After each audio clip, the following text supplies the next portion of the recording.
Recognizing the member for Kelowna-Mission. Thank you so much, Honourable Speaker. I welcome the opportunity to speak to this motion. And I rise today to confront a glaring contradiction in what we just heard. This government, with a flourish of rhetoric, moved a motion that claims to champion economic development in the creative industries.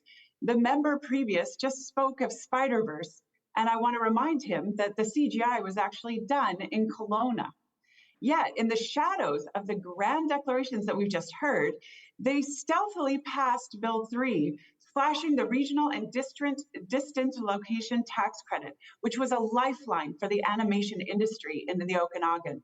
The irony is as thick as the gloss over the truth that I just heard from the previous member. I rise today not just as the representative from the vibrant region of Kelowna, but also to voice the concerns from many of our local animation industries now under threat due to the government's recent policy decisions regarding Bill 3. Specifically, I want to address this removal of the regional and distant location tax credit under Section 84 of this bill, which was a change that the Minister of Finance justified by claiming it was a need to close a loophole. Let's set the record straight. The government's evaluation of a supposed loophole was flawed, focusing on bad actors in Vancouver and punishing the bricks and mortar studios in the Okanagan who are playing by the rules and were investing in the industry's growth and success. This isn't about loopholes. This is more about the minister's blind spots. Let's be clear about the economic contributions at stake. This decision disproportionately affects regions like mine, Kelowna, while ignoring the true culprits of exploitation. According to a local industry veteran, the regional animation studios, like those in Kelowna, leverage these tax credits not just to survive, but to thrive and attract talent and develop depth and win the Oscars that the member just mentioned. This sector has not only brought immense creativity and innovation to our community, but also significant economic benefits. A funded study by the Ministry of Tourism and Sport confirms a whopping $250 million in regional economic activity in just 5 years from our digital media sectors, 14% of their total punch. The Minister of Finance assertion? Well, the removal of this tax credit is just a mere rounding error, she claims.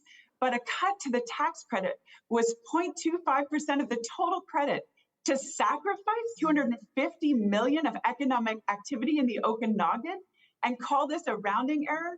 Reality begs to differ. And the discrepancy doesn't just stop there.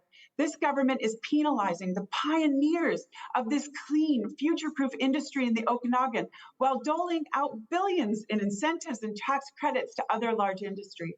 Stakeholders like Creative BC and local entrepreneurs were left in the dark, blindsided by a decision that could capsize this industry that's been a beacon of innovation and economic stability in our region. And let's talk about the competition. Well, the noose around its own, Ontario rolls out the red carpet for its studios with tax credits that cover not just labor, but a buffet of production costs. The message? Well, that BC is closed for business while Ontario is seizing the future. This government's actions are not just a misstep, they are a march in the wrong direction. We're talking about real jobs, real families, real communities. They deserve more than to just be collateral damage in a poorly plotted economic strategy. Honourable Speaker, today's motion tries to mask the harsh reality of what's being done to an entire industry node in the Okanagan. It's a facade, and it's time we tear it down. How can members of the government stand up and say those words when industries are being shut out under their watch? The consequences of such an indiscriminate policy are dire. This NDP government is proceeding with a policy that not only undermines our regional economic development, but also shows a cavalier disregard for the very people it claims to support. I implore my colleagues, and particularly the Minister of Finance, to reconsider the ramifications of Section 84 of Bill 3.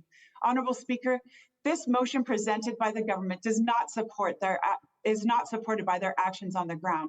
It's hypocrisy at its finest.